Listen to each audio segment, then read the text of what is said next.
یہ جو فیملی ہوتی ہے نا، یہ تسبیح کی طرح ہوتی ہے.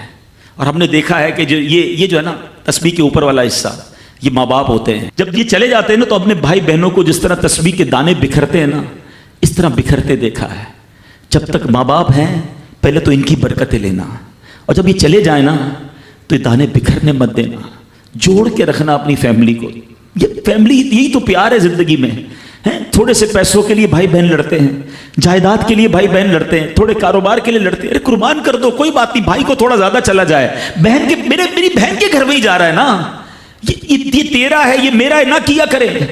یہ گھر کی محبتیں آپ کو بہت ساری بیماریوں سے بچاتی ہیں. حدیث پاک میں آتا ہے جس کا مضمون ہے جو چاہتا ہے کہ اس کی زندگی میں اضافہ ہو جائے، عمر میں اضافہ ہو جائے، بری موت سے بچے، اسے چاہیے کہ وہ صلہ رحمی کرے. صلہ رحمی کیا ہے؟ اپنے رشتہ داروں کے ساتھ اچھا سلوک. اور رشتہ داروں میں the closest family member جو ہے وہ بھائی بہن ہیں، وہ ماں باپ ہیں، بیوی بچے ہیں. ارے ان کو چھوڑ کر دنیا سے محبتیں جتا رہے ہو؟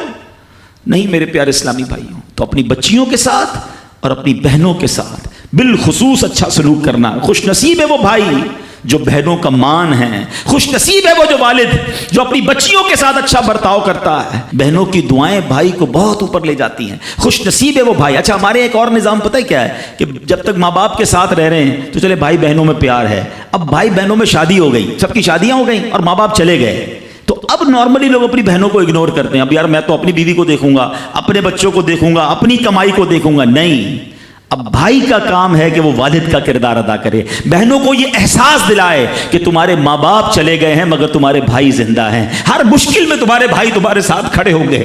کبھی بہنوں کو یہ ریئلائز مت کرانا کہ وہ اکیلی کہیں کسی پرابلم میں ہو تو وہ اکیلے میں سوچے کہ میرے ماں ہوتی تو میں ماں سے بات کر لیتی، باپ ہوتا تو میں باپ سے کہہ دیتی، بھائی کو کیا کہوں، وہ تو سنتا ہی نہیں ہے. ایسے بھائی آج بھی کہ بہنیں انہیں اپنا دکھ بھی شیئر نہیں کرتی ہیں، بلکہ بھائیوں کو پڑی ہی نہیں ہے بہن کدھر گئی. یہ مت کرنا. اگر تم اپنے ماں باپ کی روح خوش کرنا چاہتے ہو نا تو بھائی بہن جڑ کے رہو، بھائی بہنوں میں پیار رکھو. یہ پیسہ سب کچھ نہیں ہے. ارے جو کچھ میرے پاس ہے اگر میرا بھائی بہنوں پہ خرچ ہو جائے تو اس سے اچھی کیا چیز ہے. یہ یاد رکھے جو سوشل میڈیا پہ ہزاروں فرینڈ بنائے بیٹھے نا کہ میرے 5000 فرینڈ تو میرے 10,000 فرینڈ، کسی دن بستر پر پڑو گے نا اسپتال میں تو اس بستر کے کنارے تمہیں تمہارے بھائی بہن ہی نظر آئیں گے.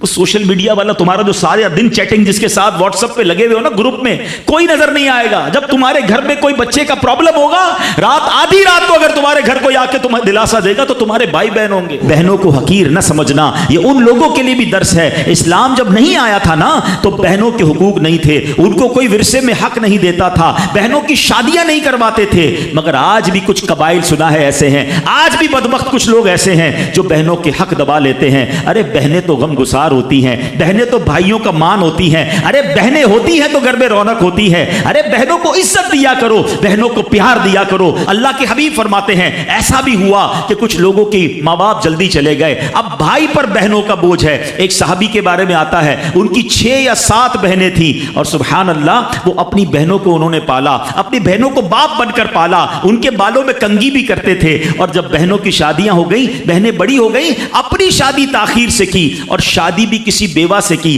پوچھا گیا کہ کیوں بیوہ سے شادی کی؟ کہا میری بہنوں کو ایک ماں کی حاجت تھی، میں کوئی جوان لڑکی لے آتا تو بہنوں کا کیا ہوتا. اللہ اکبر، یہ صحابہ کا انداز. اور آج جو بہنوں کا حق دباتے ہیں، آج جو بہنوں کو ذلیل کرتے ہیں، نہ کرنا. ہمارا اسلام بہنوں سے محبت کا درس دیتا ہے.